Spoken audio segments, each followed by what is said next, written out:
दरियाए सिंध पर कैनाल्स की तामीर के खिलाफ कराची में भी वकला की जानिब से जिन्नाह रोड पर एहतजाजी धरना दिया गया है। वकला के एहतजाज के बायस जिन्नाह रोड पर ट्रैफिक की रवानी मुतासिर रही, जबकि धरना कुछ देर बाद ही खत्म हो गया।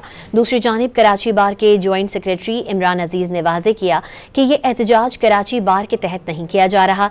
कराची बार बबरलो बाईपास के एहतजाज में शामिल है।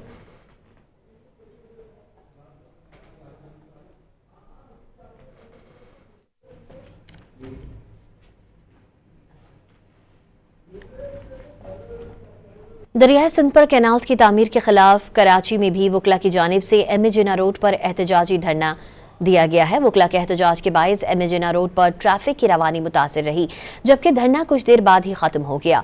दूसरी जानिब कराची बार के ज्वाइंट सेक्रेटरी इमरान अजीज ने वाज़ेह किया कि ये एहतजाज कराची बार के तहत नहीं किया जा रहा। कराची बार बबरलो बाईपास के एहतजाज में शामिल है।